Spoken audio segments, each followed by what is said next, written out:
Hello everyone and welcome back to my.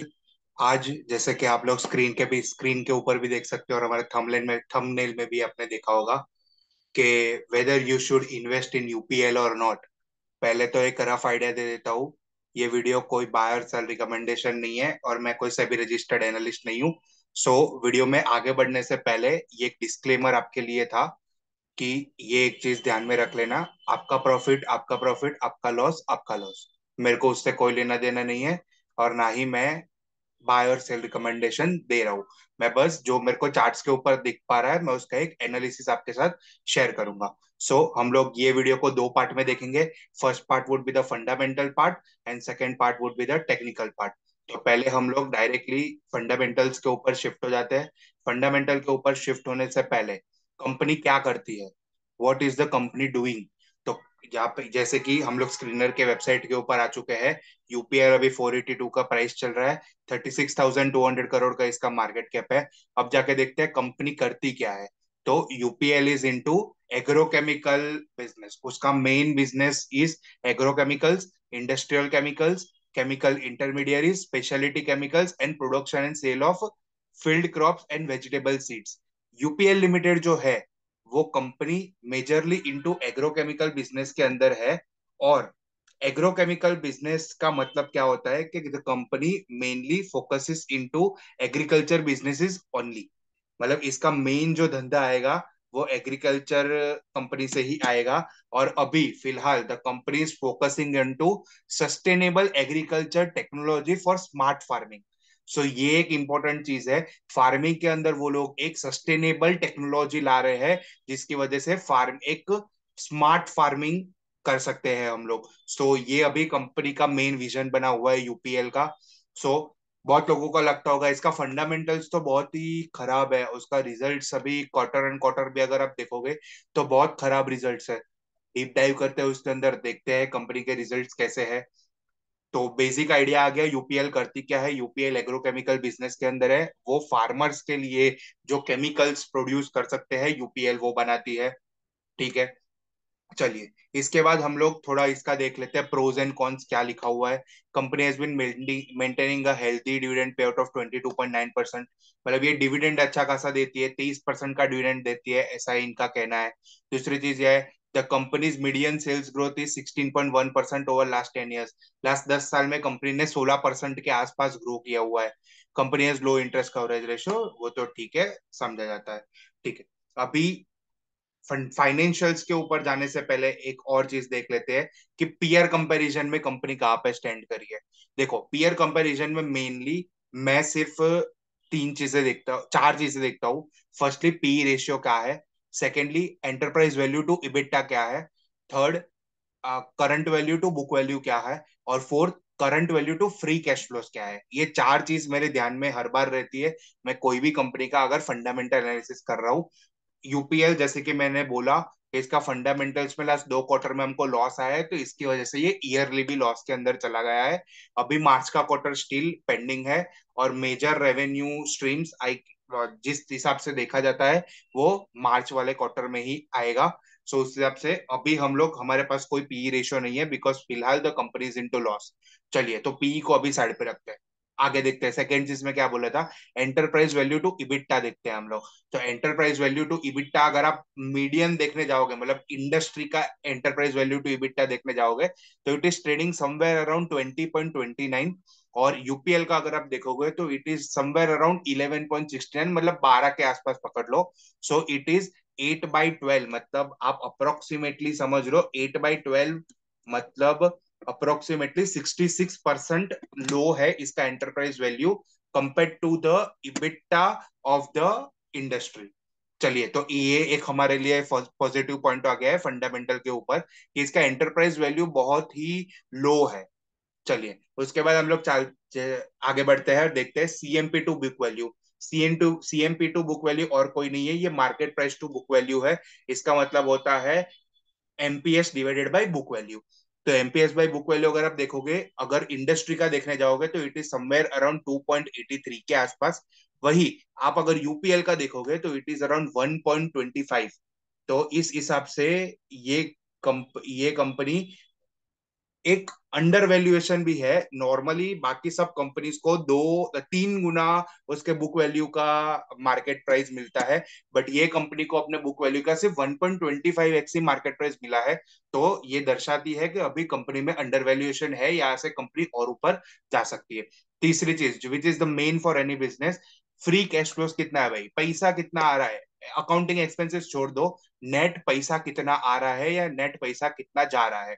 Industry का level का देखोगे अगर, तो CMP to free cash flow, मतलब समझो 100 रुपए का अगर आपके पास फ्री कैश फ्लो है, और अगर आपका 20 रुपए का मार्केट प्राइस चल रहा है, तो उस हिसाब से आप निकाल सकते हो CMP to free free cash flow.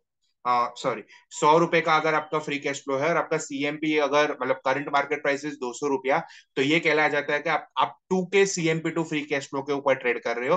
तो यहाँ पे कंपनी 47 के free CMP to free cash flow के ऊपर ट्रेड करती है। उसका मतलब ये होता है कि अगर कंपनी के पास 100 रुपए का फ्री कैश फ्लो है, तो 47 टाइम्स ज्यादा उसका सीएमपी होगा, मतलब 4700 रुपीज का उसका सीएमपी बनेगा, विट इज 47 टाइम्स ज्यादा। वही चीज अगर आप यूपीएल में देखोगे, तो उसके फ्री कैश फ्लो का सिर्फ 7 गुना वो ज्यादा ट्रेड कर रहा है। तो ये एक तीसरा हमारे लिए पॉजिटिव मिल गया है कि उसका CMP to free cash flow भी हमारे लिए फेवरेबल है।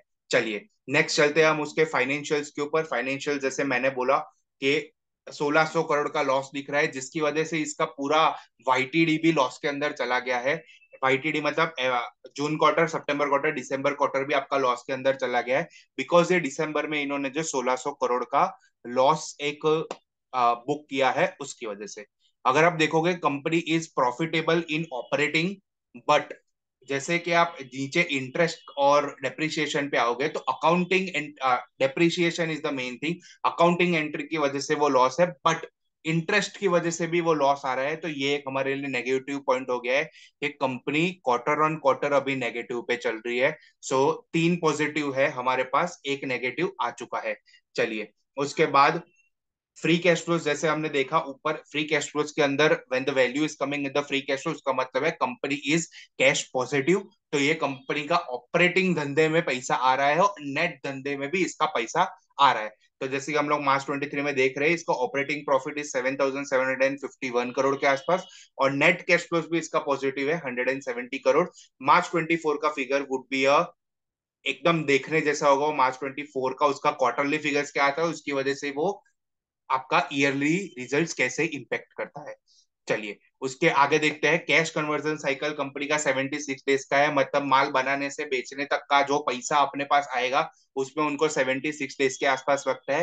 कंपनी आरओसी मेंटेन करती है 14% के आसपास सिंस लास्ट 5 इयर्स। सो आप ये मान सकते हो कि कंपनी का आरओसी के अंदर कोई इम्पैक्ट नहीं आया है। Now the best thing, share holding pattern.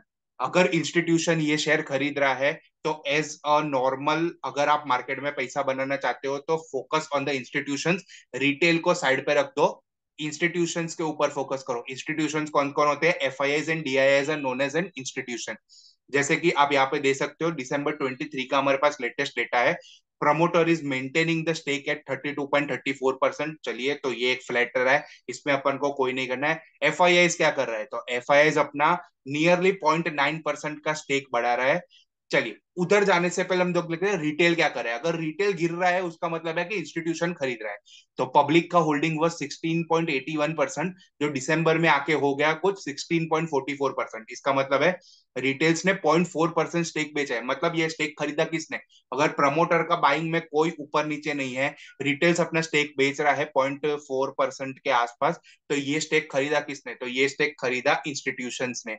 मतलब institutions are showing interest in buying this stock. तो हिसाब से हम लोग कह सकते हैं कि भाई इंस्टीट्यूशन अभी ये स्टॉक के अंदर एंट्री अपना पोजीशन बनाना स्टार्ट कर रहा है। और ये कैसे डिटरमाइन हुआ, तो हम लोग ये चार्ट्स पे जाके देखेंगे। मैं आपको थोड़ा इंस्टीट्यूशनल फील भी दूंगा इसके अंदर। लोग पहले अपन नॉर्मल देखते हैं कि इसका क्या कैसे होता है, डेली टाइम फ्रेम के ऊपर कुछ बन रहा है, उसके बाद अपन वीकली के ऊपर जाएंगे, तब हम लोग इंस्टीट्यूशंस के बारे में थोड़ा बहुत डिस्कशन करेंगे। चलिए तो हम लोग डायरेक्टली चलते हैं डेली चार्ट्स के ऊपर। डेली चार्ट्स में आपको भी दिख रहा होगा शायद, normally if you follow my Twitter handle, जिसका लिंक आपको डिस्क्रिप्शन में मिल जाएगा, and if you follow my Telegram channel, जिसका भी लिंक आपको डिस्क्रिप्शन में मिल जाएगा, तो आपको एक चीज पता होगा, I mainly focus more on bullish harmonic patterns. और यहाँ पे आप देख रहे हो एक बुलिश हार्मोनिक पैटर्न जैसा फॉर्मेशन नजर आ रहा है। अगर हम लोग रफ फिगर ड्रॉ करें तो बुलिश हार्मोनिक कहाँ पे नजर आ रहा है, तो ये एक बुलिश हार्मोनिक जैसा नजर आ रहा है मेरे को, which is known as W pattern. इसको हम लोग डब्ल्यू पैटर्न भी बोलते हैं। तो हम लोग अब बुलिश हार्मोनिक पैटर्न को एक प्रॉपर आइडेंटिफिकेशन देंगे। बुलिश हार्मोनिक पैटर्न का मेन पॉइंट होता है 0.886, जो उसका टारगेट निकल के आता है। हम लोग एग्जैक्ट परफेक्ट टू परफेक्ट एकदम मार्किंग करेंगे। तो जिस लोगों को ड्राइंग में थोड़ा ऊपर नीचे होता है वो लोग भी इसको अच्छे से देख सकते हैं। चलिए, तो बुलिश हार्मोनिक हम लोग पहले ये चार्ट के अंदर मार्क कर देते हैं, एक रफ बेसिस के ऊपर करेंगे। अगर फेयर बेसिस के ऊपर चाहिए, I will tell you the points, आप वो पॉइंट्स देख लेना। और वो पॉइंट्स आप जाके यहाँ पे मार्क कर सकते हो। अपन एक रफ आइडिया निकालेंगे डेली टाइम फ्रेम के ऊपर कि किस हिसाब से मार्केट का नेक्स्ट मूव यूपीएल में किस हिसाब का होगा। तो 0.886 हमारा टारगेट होता है। तो डेली टाइम फ्रेम के ऊपर आप देख सकते हो एक बुलिश हार्मोनिक पैटर्न फॉर्मेशन दिख रहा है, जिसका टारगेट आएगा कुछ अराउंड 546 रुपीज, मतलब 540 रुपए से लेके 550 रुपए के बीच में आपको एक रेंज मिल रहा है इसका टारगेट का, जो डेली टाइम फ्रेम के हिसाब से बन सकता है। अगर आप देखोगे तो वो अगर करंट प्राइस पे अगर आप बाई करोगे, this is not a buy or sell recommendation, just मैं एक परसेंटेज निकालने के लिए बोल रहा हूँ। आप अगर करंट प्राइस पे भी बाई करोगे तो डेली पे आपको कुछ 13% के आसपास का प्रॉफिट मिलेगा, which is 2x what the FD gives you. तो ये एक आपके लिए अच्छा खासा ट्रेड बन सकता है। और ये डेली पे है तो आपको उतना ज्यादा होल्डिंग पीरियड भी नहीं लगना चाहिए। नॉर्मली अगर आप कोई भी ट्रेड के अंदर एंटर कर रहे हो, 1:2, 1:3 का रिस्क रिवॉर्ड मिनिमम मेंटेन करके चलना, ताकि लॉन्ग रन में आपको कोई प्रॉब्लम ना आए। 1:4 का अगर आप रिस्क रिवॉर्ड मैनेज करते हो तो वो आपके लिए ज्यादा अच्छा है। तो ये डेली टाइम फ्रेम के हिसाब से हम लोग ने देख लिया कि भाई डेली टाइम फ्रेम में बुलिश हार्मोनिक पैटर्न जैसा बन रहा है, जिसका टारगेट आएगा कुछ 540 से 550 के बीच में। चलिए, उसके बाद अपन देख ले वीकली के ऊपर क्या बन रहा है। वीकली के ऊपर क्या कुछ बन रहा है क्या? वीकली के ऊपर हमने बोला था कि मैं आपके साथ एक इंस्टीट्यूशनल लेवल्स भी थोड़ा आपके साथ टक टच अपॉन करना चाहूंगा। तो इंस्टीट्यूशनल लेवल्स में हम लोग देखते हैं कि प्रीवियसली क्या हुआ था और अभी क्या हो रहा है उसके अंदर। चलिए, तो इंस्टीट्यूशनल लेवल्स के अंदर जैसे ही हम लोग बढ़ते हैं, एक चीज हम लोग देख पाते हैं कि यहाँ पे ड्रॉप बेस रैली का एक फॉर्मेशन था, जहां पे प्राइस ने आया, उसको टेस्ट किया, तो अब ये कुछ काम का नहीं बचा है हमारे लिए। चलिए, उसके थोड़ा और आगे चलते हैं। और आगे हम लोग क्या देखते हैं, रैली बेस रैली का एक डिमांड जोन का फॉर्मेशन है, जो अभी तक टेस्ट नहीं हुआ था। जैसे कि मैंने लास्ट हमारे हम लोग जो टेलीग्राम के ऊपर सेशंस लेते हैं एवरी वीकेंड, उसके अंदर मैंने एक चीज बताया था कि when there is greater than one base candle, तो हम लोग अपना कंजर्वेटिव मेथड के हिसाब से डिमांड जोन ड्रॉ करेंगे। कंजर्वेटिव मेथड का डिमांड जोन मतलब बेस कैंडल का जो क्लोज है वहां से हम लोग प्रॉक्सिमल लाइन ड्रॉ करेंगे, और हम लोग high of the base candle के ऊपर नहीं जाएंगे। तो उसके हिसाब से लेवल निकल के आ रहा है 460, 470 से 449 का आसपास का लेवल देखने को मिल रहा है। अभी तक ये लेवल टेस्ट नहीं हुआ था। तो नेक्स्ट टाइम अगर प्राइस ये रेंज के अंदर आई तो यहाँ से पेंडिंग ऑर्डर्स पिक करेगा और प्राइस ऊपर निकल जाएगा। लेट्स सी क्या हुआ है। अभी करंटली प्राइस वो रेंज में ही था शायद, तो शायद इसको नहीं तोड़ा होगा। तो दिस इज एन आपके लिए एक अच्छा पॉइंट बन जाएगा कि भाई ये तो इंस्टीट्यूशनल डिमांड जोन है, अब तो यहाँ से मेरे को खरीदना ही पड़ेगा। अगर यहाँ से प्राइस ऊपर निकल रहा है तो एग्जैक्टली आप देख सकते हो, price exactly institutional demand zone के अंदर आया, वहां से प्राइस ऊपर चला गया। इंस्टीट्यूशनल डिमांड जोन और कुछ नहीं है, वो एक चार्ट पैटर्न में प्राइस एक्शन आपको दिख जाएगा, जहां पे एक रैली के बाद एक ऐसा बेस कैंडल फॉर्मेशन बनेगा जहां पे बायर्स और सेलर्स के बीच में फाइट हुआ होएगा। और जैसे ही वो फाइट ही डिटरमाइन करता है कि आगे कौन जीता है। अगर नेक्स्ट कैंडल में अगर प्राइस रेड कैंडल बन गई और उसके बाद बेरिश मोमेंटम स्टार्ट हो गया, तो इसका मतलब है कि वो फाइट के अंदर बेयर्स जीते हैं। और अभी भी बेयर्स के उसके अंदर पेंडिंग ऑर्डर्स बाकी है, जो कभी भी एग्जीक्यूट हो सकते हैं अगर प्राइस वापस से वो रेंज के अंदर गया तो। सेम चीज यहाँ पे, वहां पे क्या हुआ कि प्राइस ऊपर चला गया, मतलब बायर्स जीत गए थे, तो बायर्स का कुछ ना कुछ पेंडिंग ऑर्डर्स वहां पे पड़ा होगा। फॉर एग्जाम्पल मेरे को 10 टोपी खरीदने हैं, उसके पास सेलर के पास अभी 8 टोपी है, तो मेरे 2 टोपी का ऑर्डर अभी भी पेंडिंग है। बट मेरा डिमांड ज्यादा था तो प्राइस ऊपर निकल गया। तो अब जब वापस से प्राइस वो रेंज में आएगा तो सबसे पहले मैं दो टोपी खरीदूंगा वो प्राइस के अंदर। वही सेम चीज हुआ है, वहां पे बायर्स जीत गया, वापस से प्राइस यहाँ पे आया, बायर्स ने उसको ऊपर ले लिया प्राइस को। सो ये एक चीज आप ध्यान में आपको आ गया कि institutional weekly institutional demand zone के अंदर प्राइस अभी ट्रेड कर रहा था। ठीक है, वहां से क्या हुआ, अब हम लोग एक डेली के ऊपर जाते हैं। मैं आपको डेली में एक इंस्टीट्यूशनल डिमांड जोन किस हिसाब से वो ट्रिगर हुआ है वो एक बता देना चाहता हूँ। 449.10 हम लोग एक छोटा सा स्टॉप लॉस लेके इसके अंदर चल सकते हैं। कोई बायर सेल रिकमेंडेशन नहीं है, बट एक नॉर्मली अगर प्राइस इसको नहीं तोड़ा है डिमांड जोन को, तो ये वापस आके भी ये डिमांड जोन को नहीं तोड़ेगा। चलिए, तो अपन डेली पे देखते हैं कि डेली पे क्या हुआ है। ठीक है, डेली पे भी हम लोग इंस्टीट्यूशनल डिमांड जोन से ही थोड़ा बहुत देखेंगे। तो इंस्टीट्यूशनल डिमांड जोन में आप यहाँ पे देख पाओगे, तो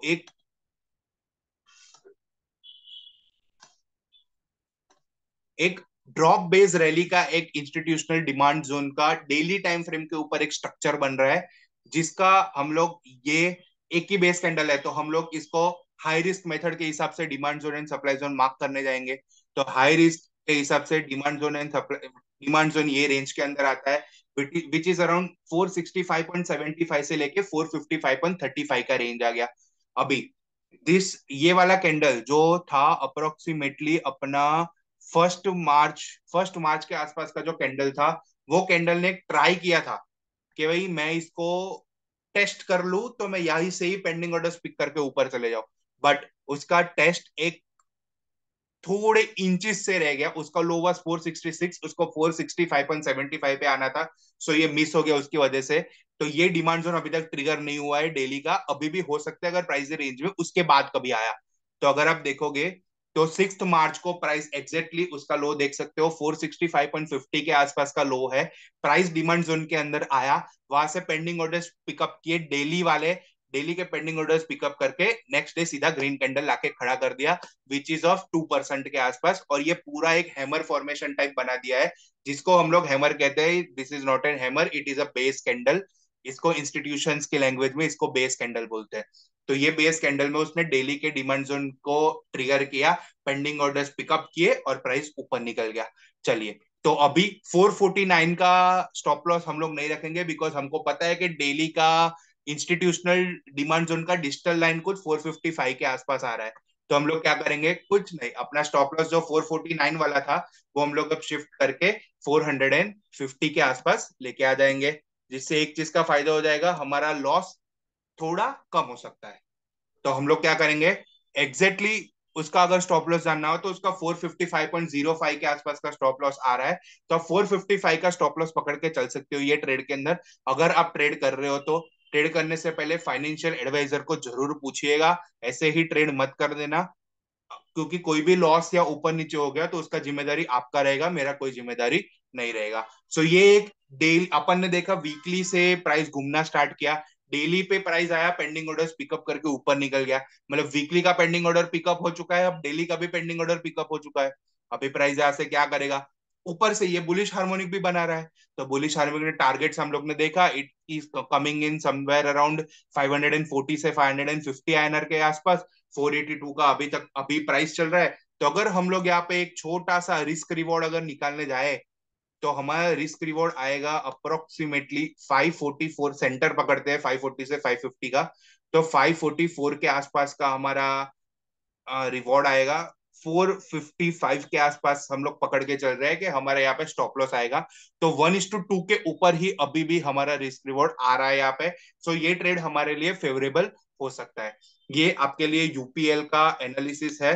अगर आपको अच्छा लगा हो एनालिसिस, तो आप लोग यहाँ पे ये वीडियोस को लाइक कर सकते हो, यहाँ पे कमेंट सेक्शन में कमेंट्स कर सकते हो। अगर आपको कोई और स्टॉक के बारे में इनपुट्स चाहिए होगा, अगर आपको कोई डिटेल में कोई स्टॉक के बारे में वीडियो चाहिए होगा, तो भी आप हमको कमेंट करके बता सकते हो। ये वीडियो अपने फ्रेंड्स के साथ, अपने फैमिलीज के साथ भी जरूर शेयर करिएगा, और ये वीडियोस को ज्यादा से ज्यादा इंटरेक्शन देने का ट्राई करिएगा। और टेलीग्राम चैनल का लिंक मैं डिस्क्रिप्शन में दे दूंगा। It is a open free channel, सबके लिए है, जहाँ पे मैं सिर्फ अपने व्यूज शेयर करता हूँ, वो भी कोई बाय एंड सेल रिकमेंडेशंस नहीं है। मैं अपने ट्विटर का भी लिंक आपको डिस्क्रिप्शन के अंदर दे दूंगा, ताकि मैं ट्विटर के ऊपर भी थोड़े बहुत स्टॉक्स शेयर करता हूँ, तो आप वहां से कुछ, अगर आपका भी एनालिसिस और मेरा एनालिसिस सेम जगह पे मैच हो रहा है, और अगर आपका एनालिसिस बाई दे रहा है, तो आप उसके ऊपर देख के आप एक्ट कर सकते हो। तो ये एक दूसरा चीज हो गया।